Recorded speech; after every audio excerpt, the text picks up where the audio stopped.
This is Miss Alice, and today I want to say something honestly. Most good men are not destroyed by one huge moment, not by one loud fight, not by one betrayal, not by one dramatic event you can clearly point to and say, that was the day everything changed. Most of the time, it happens slowly. It happens in small moments, daily moments, ordinary moments. The kind of moments people stop questioning because they become normal. And by the time the damage becomes visible, it has already been growing for years.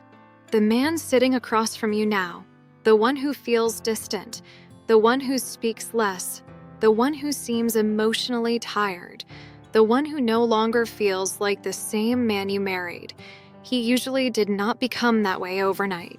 He became that way little by little. Inside his own home, inside the relationship that was supposed to feel safest, with the person who was supposed to be his peace. And today, I want to talk about 7 things wives often do every day that slowly break their husbands without even realizing it. Not because they are evil, not because they do not care, but because many unhealthy patterns become so common that people stop recognizing them as harmful. And when something harmful becomes normal, it keeps happening until one day the marriage no longer feels alive. The first thing is this. You expect him to know what you need without actually telling him. You feel something. You need something. You want comfort, attention, reassurance, support, help, affection, and instead of saying it clearly, you wait. You hope he notices. You expect him to understand from your silence, from your mood, from your tone, from the way you move around the house, from the way you become quiet. You give signals, but you do not give clarity. And then when he does not understand, you become cold. You become frustrated. You pull back emotionally. Maybe he even asks, "What is wrong?" And instead of telling him directly, you say, "Nothing." Or you say, "You should know." But how can he solve a problem he was never clearly told about? What hurts him in that moment is not just the tension. It is the feeling of failure. He starts to believe that no matter how hard he tries, he keeps disappointing the woman he loves. And when a man keeps feeling like he is failing invisible tests, eventually he stops trying to pass them. He becomes quieter, more cautious, more withdrawn. Not always because he stopped caring, but because caring started to feel like a guaranteed path to being told he was not enough. If you need something, say it clearly, directly, calmly, because love is not mind reading, and clarity is kinder than silence. The second thing is this. You disrespect him in small ways and call it honesty. Not all disrespect is loud. Sometimes it is subtle. It is the eye roll, the sarcasm, the impatient tone, the correction in front of other people, the habit of interrupting him, the facial expression that makes him feel stupid before he even finishes his sentence. And yes, each moment may seem small. You may tell yourself, "I was just being honest. I was just correcting him. I was just reacting. I was just frustrated." But what builds over time is not one small reaction. It is a pattern. And that pattern tells him something very painful.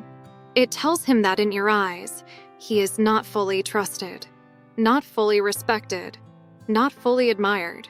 It tells him that even in his own home, his words are reviewed, his judgment is questioned, and his dignity can be reduced in a single second.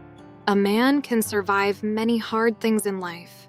But consistent disrespect from the woman he loves changes him deeply. It makes him guarded. It makes him less expressive. It makes him emotionally careful. Because where respect disappears, openness disappears too. And once a man starts protecting himself from you, the marriage begins to lose its warmth. The third thing is this. You turned intimacy into something conditional.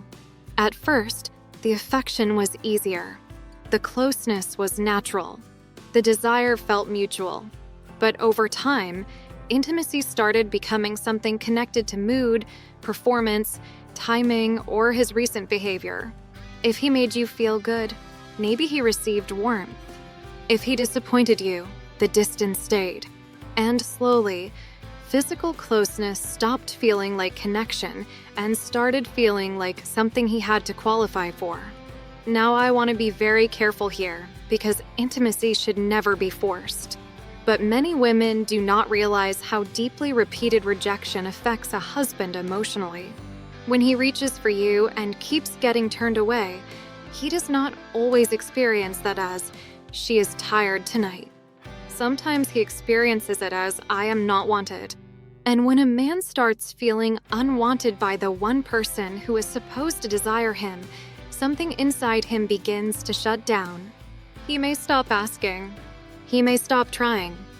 He may stop initiating. And from the outside, it looks like he became distant.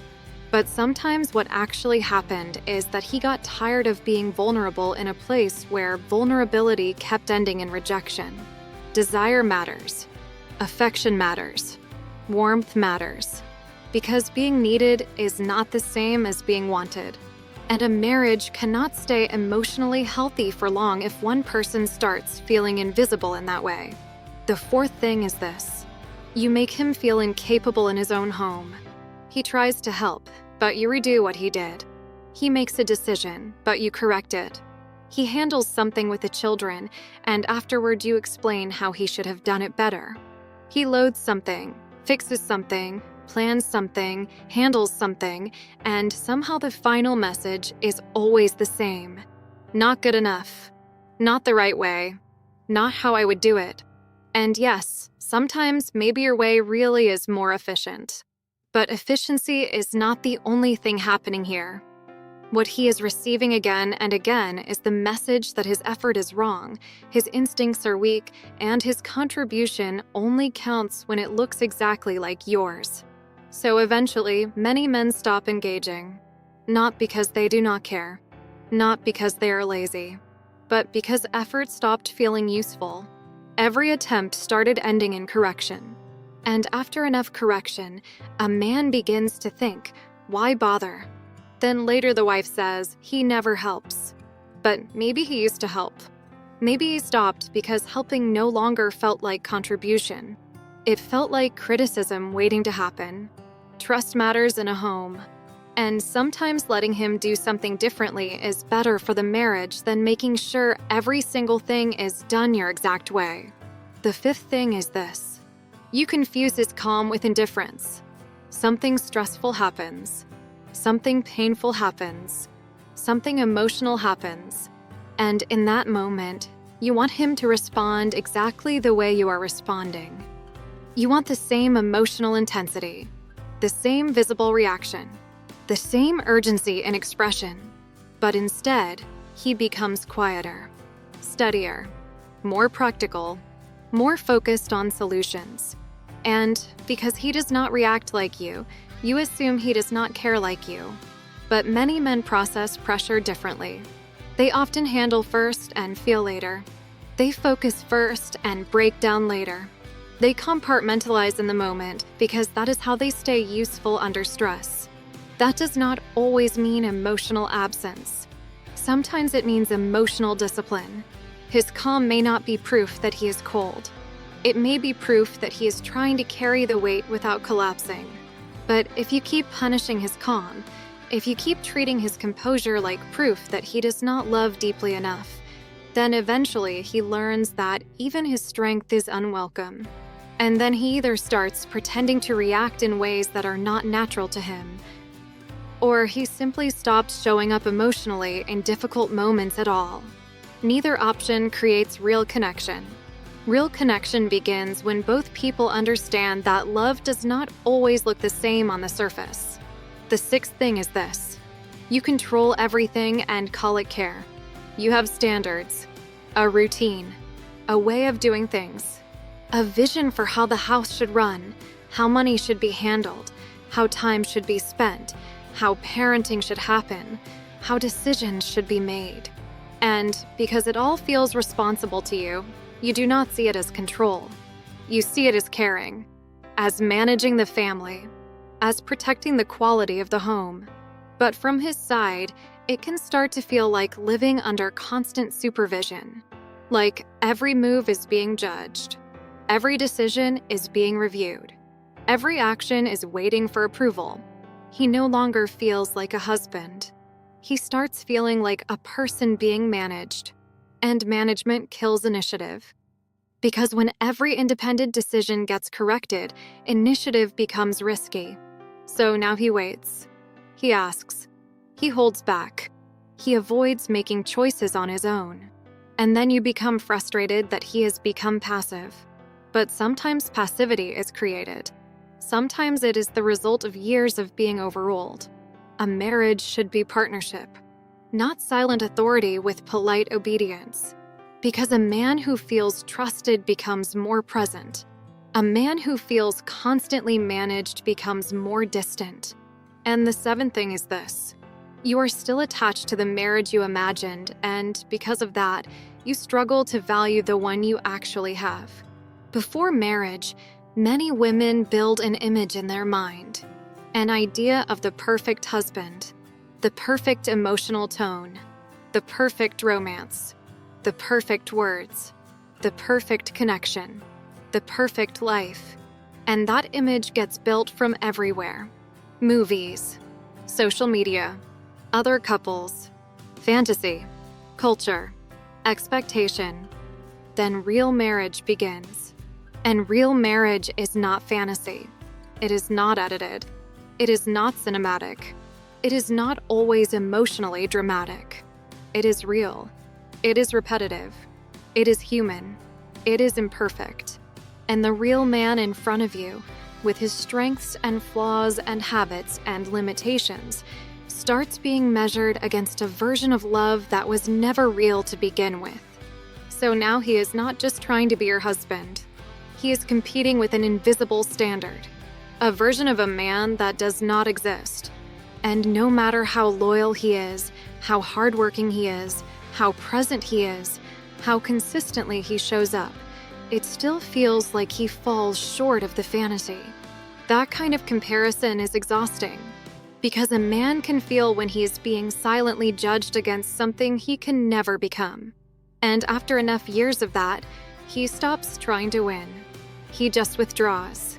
Not always physically, sometimes emotionally, sometimes mentally, sometimes spiritually.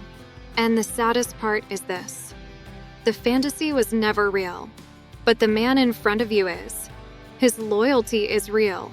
His effort is real. His quiet sacrifices are real. His daily presence is real. His choosing the marriage again and again is real.